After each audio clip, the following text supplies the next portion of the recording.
Assalamu alaikum wa rahmatullahi wa barakatuh. Dear students, welcome back to another lecture in thermodynamics. In today's lecture, we are going to discuss the relation between delta G, delta S and delta H, and under what conditions a process is spontaneous, non-spontaneous, etc. We are going to discuss in today's lecture. In previous lecture, we have seen as the delta G, change in Gibbs free energy, that is minus change in Gibbs free energy, that is equal to useful work obtained from a system.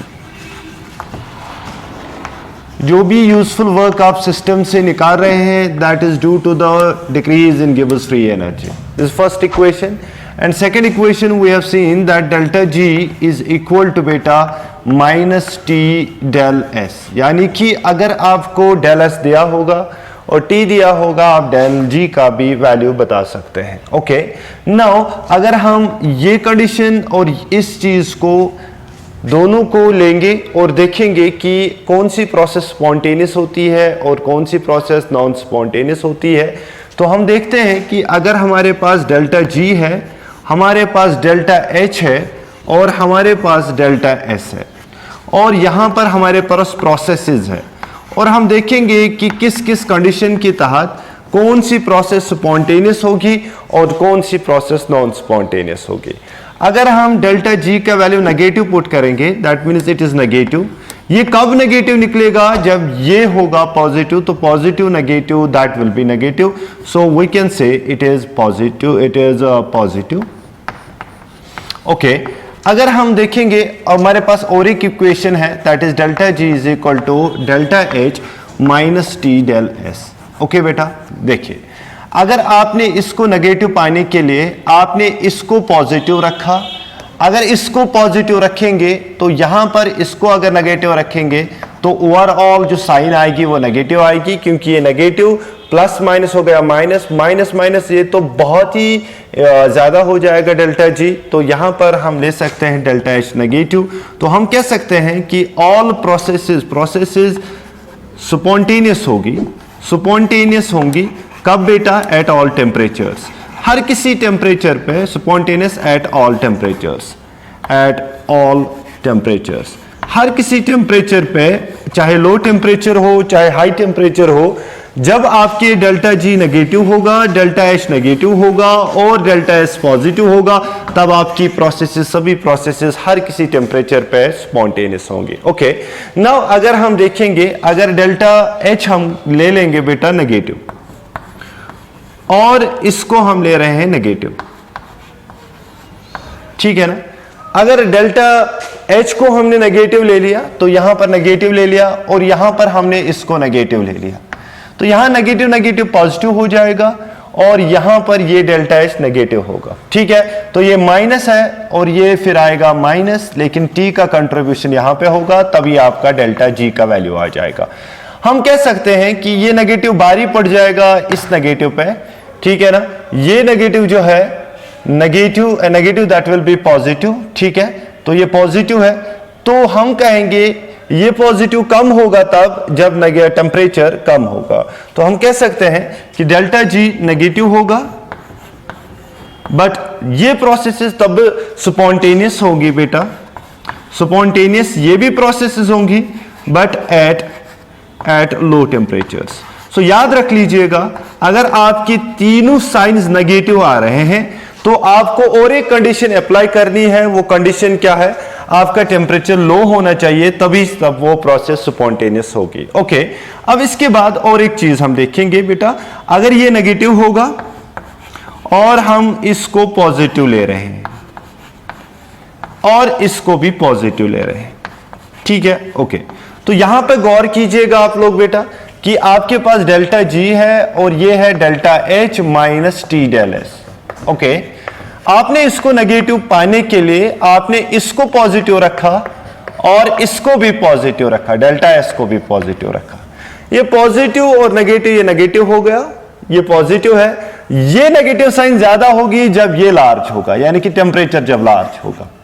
तो हम कह सकते हैं कि हम spontaneous process तभी हासिल कर सकते हैं जब इसको नेगेटिव, इसको पॉजिटिव और इसको पॉजिटिव रखेंगे when the temperature is very high. तो हम कह सकते हैं ये वाली चीज जो है ये स्पॉन्टेनियस होगी, यानी कि प्रोसेस स्पॉन्टेनियस होगी, स्पॉन्टेनियस एट हाई टेम्परेचर्स, यानी कि हाई टेम्परेचर पे ये स्पॉन्टेनिटी होगी। Okay, so these are the 3 conditions कि कब कब आपकी प्रोसेस स्पॉन्टेनियस हो सकती है। तो गौर कीजिएगा बेटा, आप पहली कंडीशन जो है केस फर्स्ट में आपको तीनों नेगेटिव आने, डेल्टा जी आपको नेगेटिव होने चाहिए, तभी प्रोसेस स्पॉन्टेनियस है। Now the second factor which is dependent, जिस पे डिपेंडेंट होता है वो टेम्परेचर होता है। अगर ये नेगेटिव होगा और ये पॉजिटिव होगा तो हर किसी, चाहे लो टेम्परेचर हो चाहे हाई टेम्परेचर हो, तब आपकी प्रोसेस स्पॉन्टेनियस होगी। अगर ये नेगेटिव है तो ये नेगेटिव हमने रखा, ये भी नेगेटिव, यानी कि तीनों को नेगेटिव पाने के लिए आपको टेम्परेचर लो रखना है, तभी ये प्रोसेस जाके स्पॉन्टेनियस होगी। और चौथी बात, तीसरी कंडीशन जो ये है कि अगर आपने ये नेगेटिव रखा तो इसका मतलब ये पॉजिटिव है, ये भी पॉजिटिव है, तब ये प्रोसेस स्पॉन्टेनियस होगी। लेकिन ये किस टेम्परेचर पे स्पॉन्टेनियस होगी बेटा? ये स्पॉन्टेनियस होगी what? At high temperature. So these were some relations between what बेटा? Delta S, delta H and delta G, and on which we can predict the spontaneity of a process. Okay, अब इसके बाद बेटा जो हम next देखना चाहते हैं वो क्या है? वो ये है कि what is the relation between Gibbs free energy and the equilibrium constant. So that is our today's topic now. So let us see now.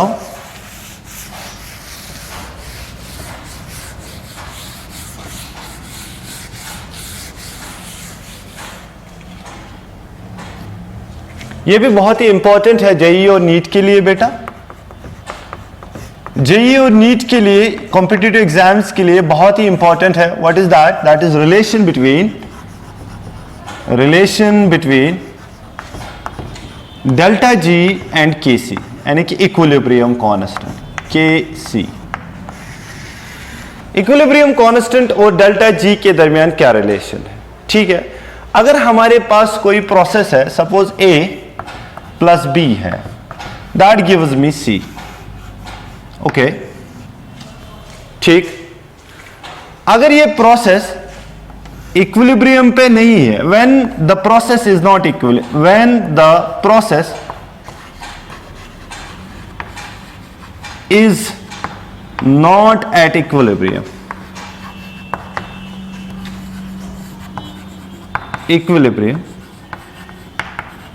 अभी ये प्रोसेस इक्विलिब्रियम अटेन नहीं कर चुकी है, तो हम यहां पे एक पैरामीटर लेते हैं, that is called Q, and this Q is called reaction coefficient.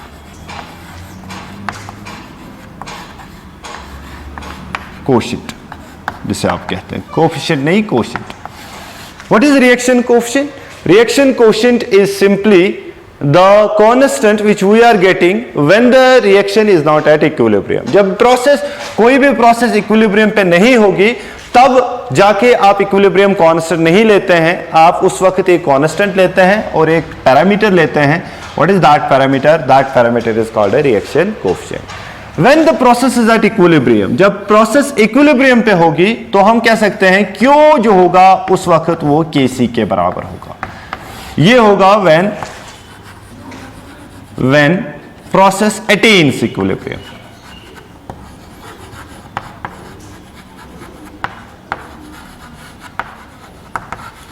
जब प्रोसेस में इक्विलिब्रियम आ जाएगा तो Q ऑटोमेटिकली Kc में कन्वर्ट हो जाएगा, और एट दैट टाइम हम लेते हैं delta G is equal to बेटा 0।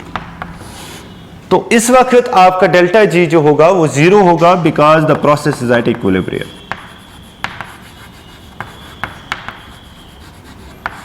ठीक है बेटा? ओके, चलिए अगर हम देखेंगे as per went of isochore equation, वो क्या कह रहा है बेटा? वो कह रहा है delta G is equal to बेटा delta G not plus RT ln of Q। ये equation, this is the standard Gibbs free energy, and when you have calculated the Gibbs free energy at standard conditions at a temperature of 298 Kelvin and at a pressure of 1 atmosphere, जब आप कोई चीज calculate करेंगे तो वो standard बन जाती है, तो गिब्स फ्री एनर्जी है स्टैंडर्ड कंडीशन। जब इक्विलिब्रियम होगा, एट इक्विलिब्रियम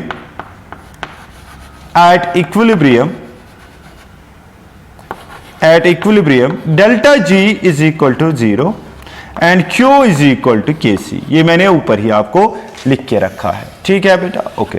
अगर हम इस इक्वेशन को फॉलो करेंगे तो हमारे पास 0 आ जाएगा, 0 बराबर आ जाएगा डेल्टा जी नॉट, ठीक, प्लस आ जाएगा, इसको नेचुरल लॉग को लॉग में कन्वर्ट कर दे तो आ जाएगा 2.303 and that is R T and that is log of K सी, ठीक है। तो इसको यहां पे ले जाएं तो delta G is equal to बेटा minus 2.303 R T log of Kc. So this is the equation which we are relating delta G with what beta? Delta G with the equilibrium constant. Okay बेटा, so ये equation है जहां से आप equilibrium constant को निकाल सकते हैं किसी प्रोसेस को जब आपको डेल्टा जी नॉट दिया होगा उस प्रोसेस का। ओके बेटा, चलिए अगर यहां पर हम स्पेशल केसेस देखें बेटा,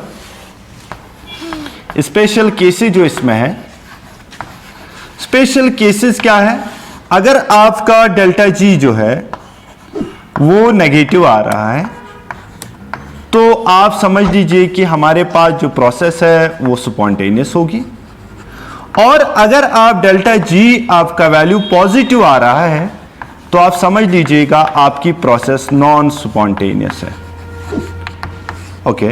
और अगर आपका डेल्टा जी जो है वो आपको क्या आ रहा है, वो आपको 0 आ रहा है, तब आपकी प्रोसेस क्या होगी बेटा, इक्विलिब्रियम पे होगी। सो यहां पर हमने सब चीजें डिस्कस की कि what is the relation between the 4 parameters, what is the relation between delta G, delta H, delta S and the temperature during predicting the spontaneity of a process, वो मैंने आपको बता दिया। और उसके फौरन बाद मैंने आपको बता दिया कि रिलेशन क्या हो सकती है इक्विलिब्रियम कांस्टेंट और डेल्टा जी के दरमियान। वो इक्वेशन जो है वो ये है, delta G naught is equal to minus 2.303 R T log of K C, okay. और उसके बाद मैंने लास्ट में आप लोगों को बता दिया कि स्पेशल केसेस अगर हम बना दे कि delta G is a sole criteria for the spontaneity of a process, अगर हम ले लें तो उनके वैल्यू से ही हम प्रिडिक्ट कर सकते हैं कि whether our process is a spontaneous, non spontaneous और इट इज एट इक्विलिब्रियम। अगर हम कैलकुलेट कर रहे हैं किसी प्रोसेस के लिए डेल्टा जी, अगर वो नेगेटिव आ रहा है उसका वैल्यू, तो उसका मतलब वो प्रोसेस स्पॉन्टेनियस होगी। अगर डेल्टा जी का वैल्यू हमें पॉजिटिव मिल रहा है तो वो नॉन स्पॉन्टेनियस होगी, और अगर डेल्टा जी का वैल्यू हमें 0 मिल रहा है तो आप आराम से कह सकते हैं कि ये प्रोसेस जो है ये इक्विलिब्रियम पे होगी, ओके। नाउ हमने पिछले लेक्चर्स में पूरे के पूरे सारे लेक्चर्स में first law, second law, 0th law और बहुत सारे पैरामीटर्स को डिस्कस किया आप लोगों के साथ। अब लास्ट में हमारे पार्ट फर्स्ट ऑफ थर्मोडायनेमिक्स में लास्ट में एक छोटा मोटा लॉ बचता है, and what is that law? That law is called the third law of thermodynamics, okay. So let us see now third law of thermodynamics, okay. चलिए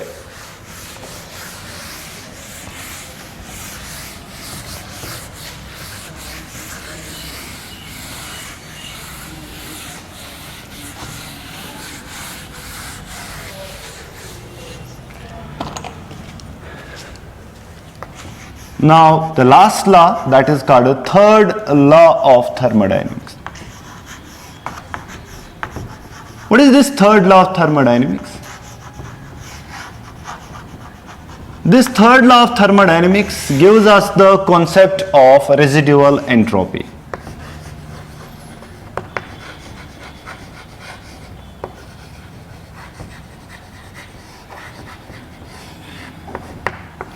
एक concept हमें देता है, उस कॉन्सेप्ट को हम क्या कहते हैं? Residual entropy. What is the statement of this third law? ये थर्ड लॉ क्या कहता है? It states that at 0 Kelvin temperature,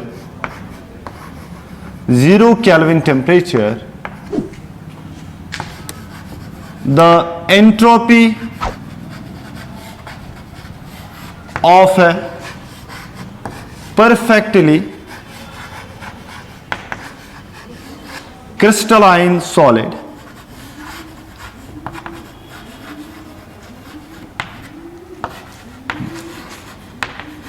is 0। ये बात कह रहे हैं कि अगर आप 0 केल्विन टेम्परेचर लेंगे तो उस वक्त जो एंट्रोपी होगी एक परफेक्ट क्रिस्टलाइन सॉलिड की, वो आप 0 के बराबर ले लेंगे, बिकॉज एट 0 केल्विन टेम्परेचर जो बेटा है, all molecular motion ceases, molecular motions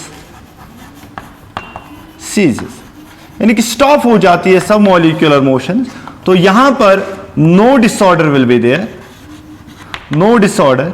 जब डिसऑर्डर कुछ भी नहीं होगा तो आपका S जो होगा, डेल्टा S जो होगा, that will be approaching to 0, वो आप 0 के बराबर हो लिख सकते हैं, वो आप 0 के बराबर ले सकते हैं। लेकिन एक्सपेरिमेंटली देखा गया है कि ये 0 नहीं होता है, कुछ ना कुछ एंट्रोपी वहां पे बची होती है, and that entropy is called बेटा what, residual entropy. But this residual concept of residual entropy will be dealt in higher classes, so मैं यहां इसको डिस्कस नहीं करूंगा आप लोगों के साथ। तो सिंपली आप कह सकते हैं कि थर्ड लॉ ऑफ थर्मोडायनेमिक्स जो है वो कहता है कि एट 0 केल्विन टेम्परेचर कि हर कोई परफेक्टली क्रिस्टलाइन सबस्टेंस जो होती है उसका एंट्रोपी वैल्यू 0 हो जाता है। Reason is this, because this one, कि हम कहते हैं कि 0 केल्विन टेम्परेचर पे सारे मॉलिक्यूलर मोशन सीज हो जाती है। तो जब मोशन सीज हो जाएंगी तो no disorder, no randomness will be there, so we can say delta S approaches to 0। But मेरा कहना यह है कि अगर 0 भी होगी लेकिन still there will be some remnant entropy, and that remnant entropy will be called as residual entropy. Examples are various in number. For example आपके पास जो है, आपके पास नाइट्रिक ऑक्साइड और नाइट्रस ऑक्साइड का अगर आप लेंगे मिक्सचर, ए पार्ट, ये है आपकी पहली एग्जाम्पल। दूसरी एग्जाम्पल मिक्सचर ऑफ आइसोटोप्स अगर आप लेंगे, मिक्सचर ऑफ आइसोटोप्स अगर आप लेंगे बेटा, वो भी दिखाता है व्हाट बेटा, रेजिडुअल एंट्रोपी यानी कि 0 एंट्रोपी। और कार्बन मोनोऑक्साइड और कार्बन डाइऑक्साइड अगर आप मिक्सचर लेंगे तो इनमें जो होगा उनमें 0 एंट्रोपी होगी, यानी कि थोड़ी बहुत एंट्रोपी होगी, and that entropy will be called residual entropy. Okay बेटा, सो ये था part first of thermodynamics which we have concluded today. और हमने पार्ट फर्स्ट में सारे लॉज पढ़े हैं, सारे स्टेट फंक्शन, सारे पाथ फंक्शन, सारे थर्मोडायनेमिक वेरिएबल, सारे कुछ हमने यहाँ पे डिस्कस किए हैं। और मैं होप करता हूँ कि आप लोगों ने सारे लेक्चर अच्छे से देखे होंगे और उनसे ज़रूर फ़ायदा उठाया होगा आप लोगों ने। और जो भी न्यूमेरिकल्स इन सब सेक्शंस में आते हैं तो वो आप ज़रूरी ट्राई कीजिएगा। अगर कोई न्यूमेरिकल आपको नहीं आ रही है तो प्लीज़ मेरे व्हाट्सएप नंबर पर रिपोर्ट कीजिएगा। I will try my best to solve those numericals. And in next lecture इंशाल्लाह we are going for another part of the thermodynamics, and that is called chemical energetics, और that is called thermochemistry. I hope कि आप तब तक बखैर आफियत से होंगे। अल्लाह हाफिज़, अस्सलामु अलैकुम व रहमतुल्लाह।